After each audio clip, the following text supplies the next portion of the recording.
1,55,000। 1,55,000।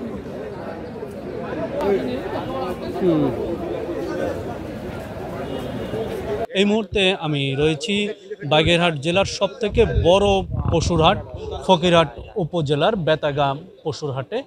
এই হাটটি মূলত শুধু কোরবানি উপলক্ষে না, আর সারা বছরই এই হাটে গরু ক্রয় বিক্রয় হয়। তবে কোরবানি উপলক্ষে কিন্তু এই হাটে ক্রেতা বিক্রেতাদের উপচে পড়া ভিড় লক্ষ্য করা গেছে। আমরা দেখেছি কাকডাকা ভোর থেকেই এখানে গরু ও ছাগল, ভেড়া এবং মহিষ ক্রয় বিক্রয় শুরু হয়েছে এবং কুরবানির সময় যত ঘনিয়ে আসছে ক্রেতা বিক্রেতাদের পশু ক্রয় বিক্রয়ের ব্যস্ততাও কিন্তু তত বৃদ্ধি পাচ্ছে।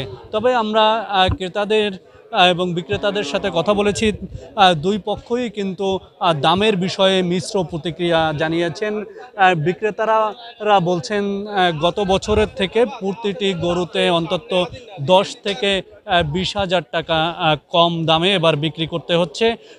অনেক খামারির গরু লালন পালনের খরচও উঠবে না বলে দাবি করেছেন এবং ক্রেতারা দাম কমের বিষয়টি স্বীকার করেছেন এবং তারা বলেছেন যে এবছর যে দাম রয়েছে সেই দাম কিন্তু ক্রেতাদের সাধ্যের মধ্যে রয়েছে বলে জানিয়েছেন। বাগেরহাট জেলায় এবার কুরবানি উপলক্ষে 85,000-এর বেশি পশু লালন পালন করা হয়েছিল। এর মধ্যে 56,662টি ছাগল, 31,020টি গরু এবং 2,000-এর উপরে ভেড়া রয়েছে। এর সাথে মহিষ সহ অন্যান্য পশুও কিন্তু লালন পালন করেছিলেন খামারি এবং ব্যবসায়ীরা। প্রাণী সম্পদ অধিদপ্তর এবং জেলা প্রশাসনের পক্ষ থেকে স্থায়ী 17টি এবং অস্থায়ী 16টি হাটের ব্যবস্থা করা হয়েছিল। সেই সব হাটে এবার গরু বিক্রি হয়েছে। জেলা প্রশাসন ও প্রাণী সম্পদ অধিদপ্তরের তত্ত্বাবধানে যে হাটগুলো বসেছে সেই হাটে কিন্তু নির্দিষ্ট পরিমাণ খাজনা দিতে হয় ক্রেতা বিক্রেতাদের।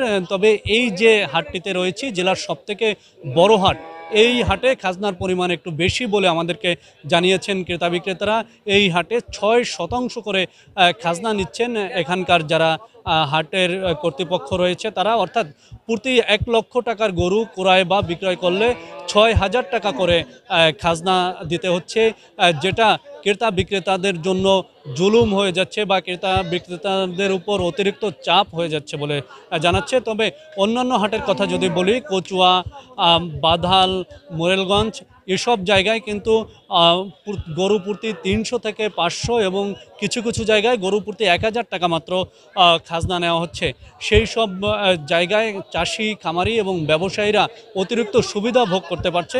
এই হাটের খাজনা কমানোরও দাবি জানিয়েছেন স্থানীয় চাষি এবং ব্যবসায়ীরা।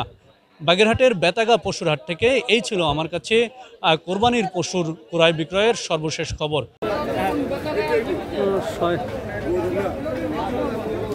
বিএনপি